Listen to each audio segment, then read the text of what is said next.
Je vais vous présenter notre démarche et le rôle qu'a eu le parc dans cette démarche-là. Tout d'abord, je pense que c'est intéressant de rappeler ce qu'est un parc. Un parc, c'est un territoire, on dit d'exception, qui a un patrimoine exceptionnel mais fragile. C'est un territoire qui est souvent habité et c'est un territoire de projet, qui a un projet. Les parcs qui sont nés il y a 50 ans, ils vont l'année prochaine fêter leur 50e anniversaire. Il y en a aujourd'hui 51 parcs en France. Ils ont été pionniers, précurseurs dans ces démarches de développement durable. Et ces démarches, elles sont inscrites dans une charte, dans un projet de territoire. C'est la charte du parc. Cette charte qui est délibérée par toutes les communes du territoire, les communes, les collectivités, communes, conseils départementaux, conseils régionaux. Et ça, c'est important pour aussi comprendre l'action que nous pouvons mener sur le territoire. C'est-à-dire qu'on a, comme levier, comme outil, on a à la fois un comité syndical qui regroupe l'ensemble des communes, des communautés de communes, des collectivités.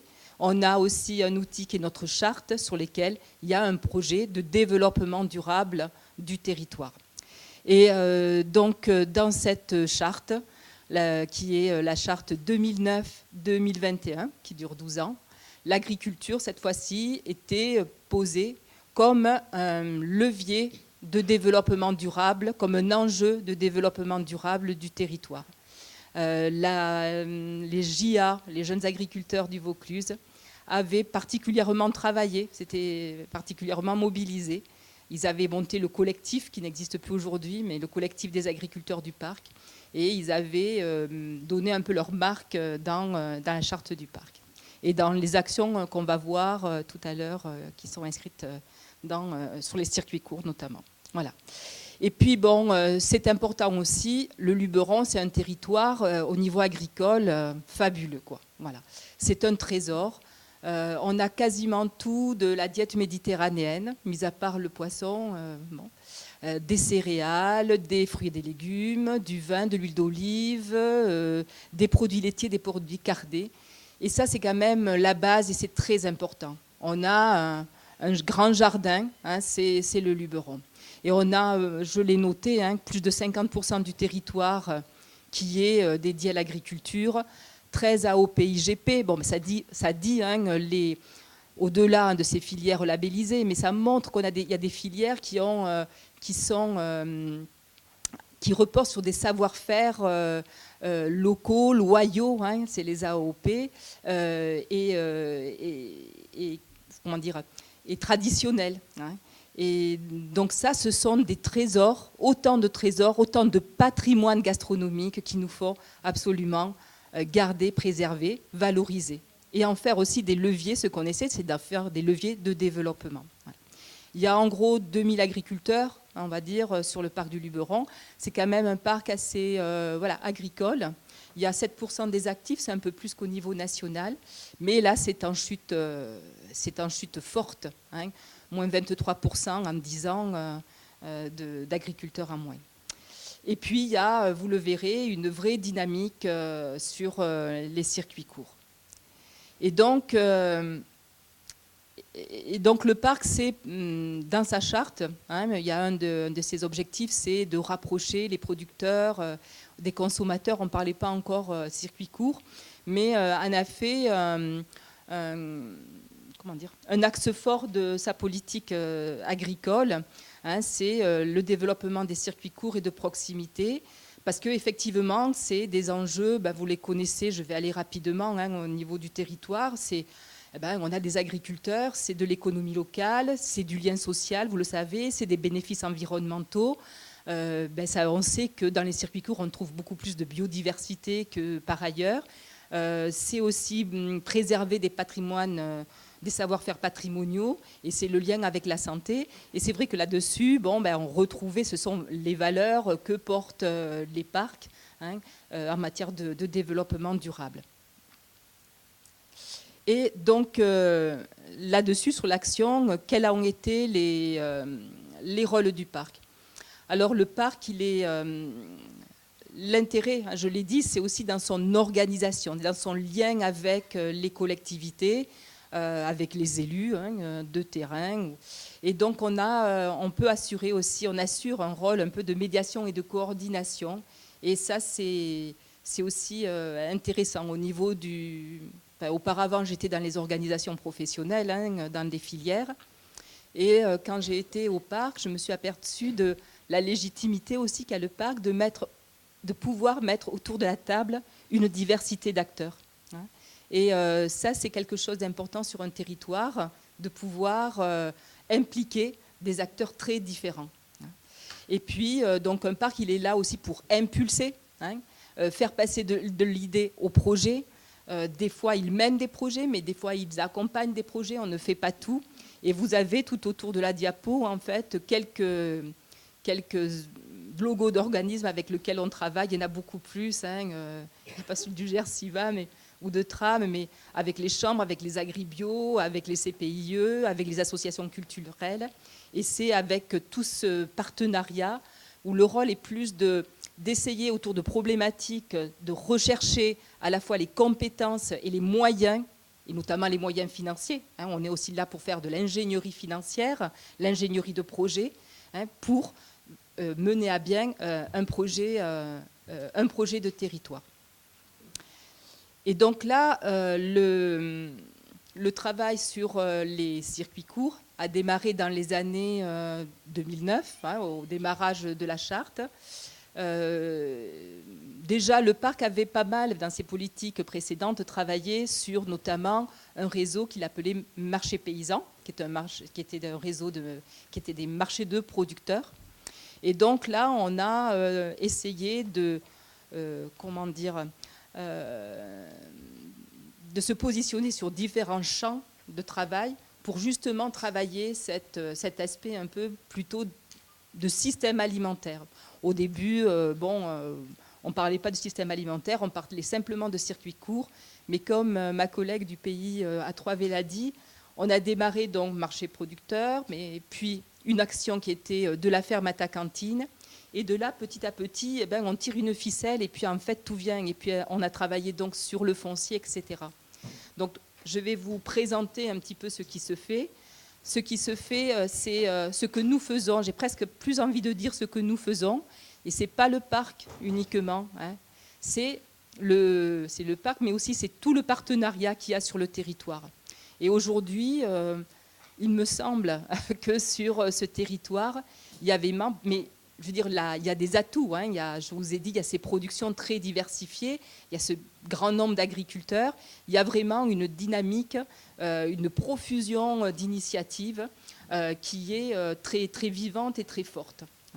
Et donc, il y a pas mal de choses qui se font autour de la structuration de l'offre alimentaire. Donc, il y a notre réseau de marchés paysans. Mais il y a eu aussi le développement de points de vente collectifs. 0 en 2009. Il y en a 7 aujourd'hui. Et il y en a encore qui sont en projet. Le Conseil général, Pauline vous le présentera, a mis en place le projet de plateforme agri-locale. Et ça, c'est venu aussi renforcer cette dynamique. Aujourd'hui, on voit l'émergence de beaucoup de projets d'ateliers de transformation. Là aussi, prochainement, il y a un projet de légumerie. Des buffets fermiers, ce que vous avez pu déguster à midi, c'est une agricultrice du Luberon, de Saint-Même, qui propose ces buffets fermiers. On a aujourd'hui 5 associations qui proposent des buffets fermiers. Voilà. Un autre champ qui est pour nous important, je ne l'ai pas dit, mais les parcs naturels régionaux ont 5 missions. Une mission d'aménagement, de protection des paysages, une mission de préservation du patrimoine, notamment de la biodiversité. Ils ont aussi une mission d'expérimentation. Ce sont des laboratoires d'expérimentation. Et aussi une mission pédagogique, de pédagogie au territoire, de sensibilisation des populations et notamment des scolaires. Et sur le Luberon, nous avons un gros programme sur la pédagogie, un gros programme pédagogique. Et on travaille beaucoup avec les communes là-dessus. Et donc, quand on a lancé le programme de la ferme à ta cantine, on a donc, qui visait à favoriser, je vous ferai un petit focus dessus tout à l'heure, qui visait à favoriser l'approvisionnement local des cantines scolaires. Donc on l'a tout de suite couplé avec un gros programme, avec un programme conséquence autour de la pédagogie, quoi.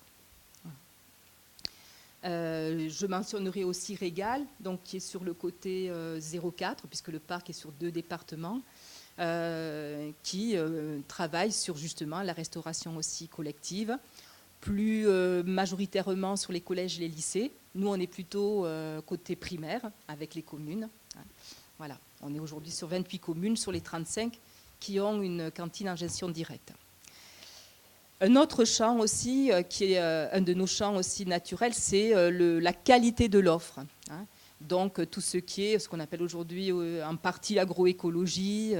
Donc on a la chance d'avoir sur notre territoire la Maison de la Biodiversité, un conservatoire de variétés anciennes fruitières.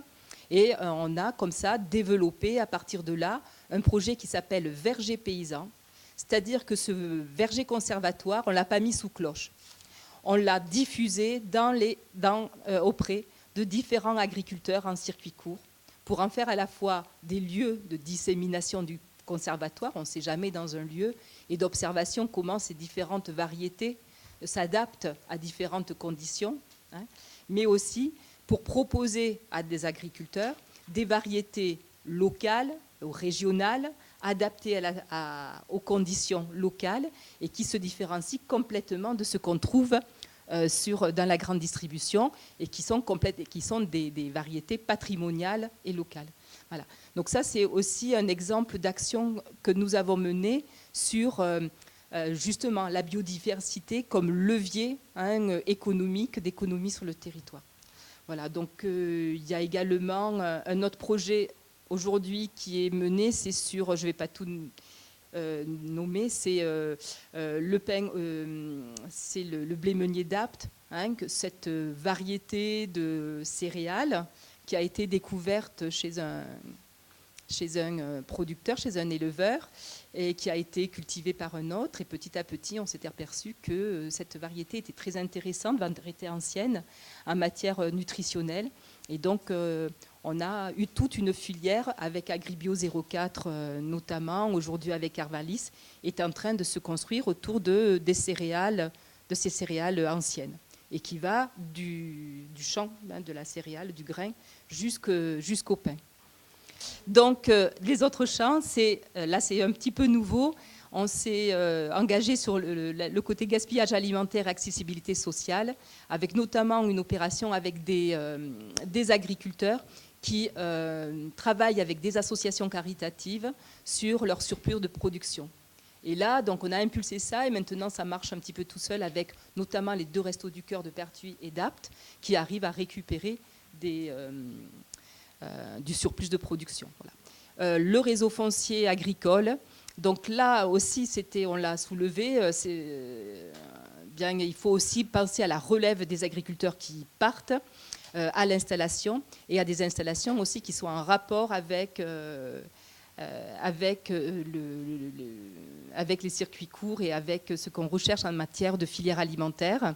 Et donc aujourd'hui, on a un réseau de 5 sites pilotes, bientôt 6, qui sont des sites de collectivités volontaires et qui travaillent avec nous c'est-à-dire avec la Chambre d'agriculture, avec la SAFER, avec Terre de Liens, etc., avec l'ADEAR, sur cette question de préservation du foncier, de l'installation.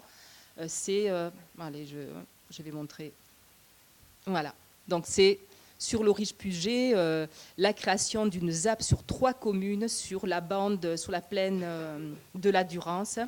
C'est sur Gargas, une ferme communale qui vient d'installer 3 agricultrices, dont une en maraîchage, en agroforesterie, pour alimenter la cantine de Gargas. C'est les Claparèdes, où on est en train de redynamiser l'élevage. Voilà, en particulier. Et puis, dernier point, et j'en finirai là-dessus. Donc, il y a un autre volet qui est aussi pour nous important, c'est d'engager l'ensemble du territoire sur ces questions d'agriculture, d'alimentation, de lien agriculture, alimentation, santé. Et là-dessus, bon, on a mené pas mal de projets avec des associations culturelles. C'était des films Regard sur le monde de l'assiette.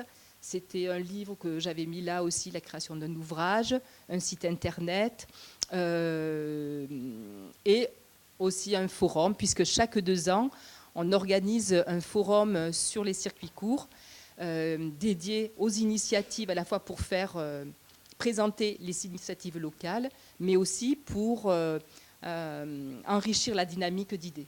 Et donc cette année, le 9 novembre, on va mettre en place un forum ouvert. C'est une démarche d'intelligence collective où, au-delà de la thématique sur l'alimentation, c'est le jour même que nous ferons nous-mêmes l'ordre du jour et le menu. Donc c'est un peu un test, une expérimentation qu'on veut essayer de mener, avec aussi, on est plusieurs à préparer le projet autour de la table. Donc d'essayer de voir comment la mise en réseau des acteurs locaux, de ces multitudes d'initiatives, de les mettre ensemble, comment aussi on peut encourager une dynamique, une mise en réseau et éventuellement l'émergence de projets nouveaux, hein, et créer cette dynamique territoriale. Voilà. Bon.